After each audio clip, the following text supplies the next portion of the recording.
تین کیفیات ہو سکتی ہیں کیوں اللہ کی طرف سے یہ چیزیں آتی ہیں۔ سب سے پہلی شے ہے، اب وہ جو آیات میں نے سنائی تھی وہ سن لیجیے پہلے ترجمہ۔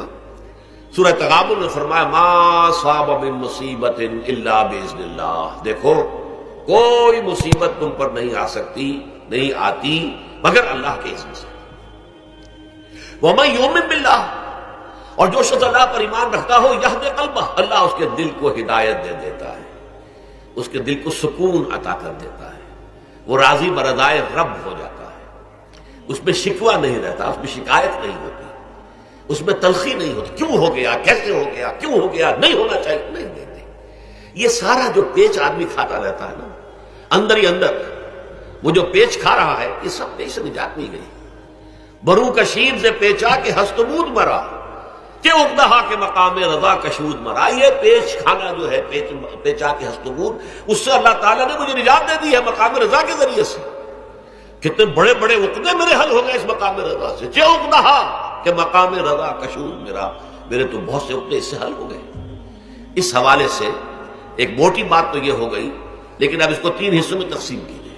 پہلی بات یہ کہ یہ اللہ کی طرف سے آزمائش کے طور پر آتی ہے۔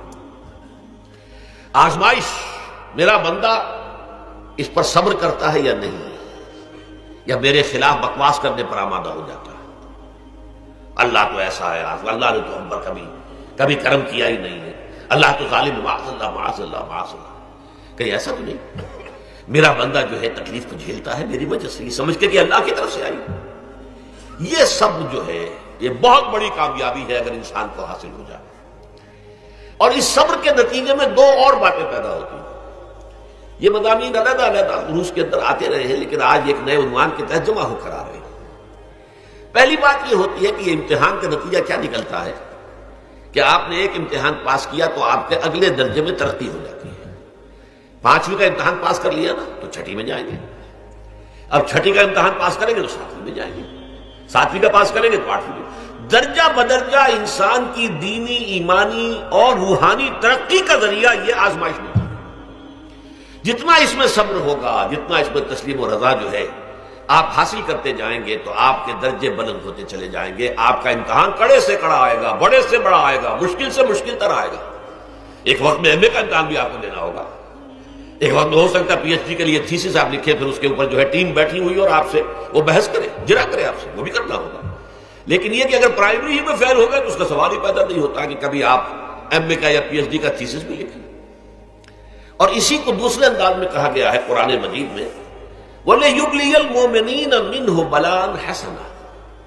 اصل میں ابلا کہتے ہیں، بلا یبلو جو ہے عربی زبان میں آتا ہے آزمانا۔ خلق الموت والحیات لیبلوکم ایکم احسن عملا، یہی معنی ابتلا کے میں، ابتلا یبتلی آزمانا۔ ابلا یبلی جو آتا ہے باب افعال سے، اس میں آتا ہے کسی کو کسی تکلیف میں ڈال کر اس کو نکھارنا، کہ اس کا جوہر نکھر جائے، اس کے اندر جو خیر ہے وہ اور چمک جائے، لوگوں کو بھی معلوم ہو جائے کہ یہ شخص اس مقام کا اہل ہے، اس کے اندر یہ صلاحیت ہے، اس میں یہ قوت موجود ہے۔ تو یہ گویا کہ اہل ایمان کی صلاحیتوں کو نکھارنے کے لیے اور ان کے درجات کی ترقی کے لیے بھی اللہ تعالیٰ دنیا کے اندر یہ مصیبتیں اور امتحانات جو ہیں آزمائش کے حوالے سے افراد پر بھی اجتماعی طور پر بھی لاتا ہے۔ اور ایک اس کا اور بھی ہے، اہل ایمان پر اس طرح کی ابتلا و آزمائش کی ایک نوعیت اور بھی ہے، اور وہ یہ ہے کہ جو بھی آپ سے غیر ارادی طور پر، یا یہ کہ آپ نے کوئی گناہ ارادی طور پر بھی کر لیا، اللہ تعالیٰ اس کی سزا اسی دنیا میں دے کر آخرت کی سزا سے محفوظ کر دیتا۔ گویا کہ اس سے بڑا خیر کیا ہوگا؟ یہاں کی سزا کیا ہے، جھیل لی آپ نے، بخار آ گیا، ٹانگ ٹوٹ گئی، چلیے 3 مہینے آپ بستر پر پڑے رہنا، اور کیا ہوا، کچھ نہیں۔ لیکن یہ کہ آخرت کی سزا ملتی ہے، بہت عظیم ہوتی ہے۔ لہذا کفارہ بناتا ہے اللہ تعالیٰ ان جو بھی گناہ ہو گئے، غلطیاں ہو گئی ہیں، ان کا کفارہ اللہ تعالیٰ بندہ مومن کے لیے، حضور کی ایک حدیث ہے، اس کا متن مجھے اس وقت یاد نہیں ہے، کہ مومن کا معاملہ عجیب ہے، اسے کوئی تکلیف پہنچتی ہے صبر کرتا ہے، اس کے گناہوں کا کفارہ بن جاتا ہے، اور اگر کوئی خوبی ملتی ہے تو اللہ تعالیٰ کا شکر ادا کرتا ہے، اس کے درجات بلند ہو جاتے ہیں۔ تو یہ معاملہ جو ہے اللہ تعالیٰ کی طرف سے بندہ مومن کے حق میں خیر، کہ در حقیقت اس کے ان گناہوں کی پاداش کہ جو اس نے یہاں کر لیے ہیں یہی دنیا میں دے کر دھو دیا جائے، پاک کر دیا جائے۔ جیسے آپ کو معلوم ہے دھوبی جو ہے کپڑے کو بھٹی میں چڑھاتا ہے، گرم پانی میں ڈالتا ہے نہیں ڈالتا، تاکہ اس کا میل نکلے، اس کے آگے پٹکتا بھی ہے ذرا اس کو تاکہ وہ میل اچھی طرح چھٹ جائے اس سے۔ اسی طرح اگر دنیا میں ہمارے میل چھٹ جائیں، دنیا میں اگر ہمارے گناہ دھل جائیں تو یہ بڑے نفع کا سودا ہے، بڑے نفع کا سودا ہے، بڑے نفع کا سودا ہے۔ اس اعتبار سے آپ غور کیجئے کہ اگر یہ حقائق ہمارے سامنے رہے تو کیا کوئی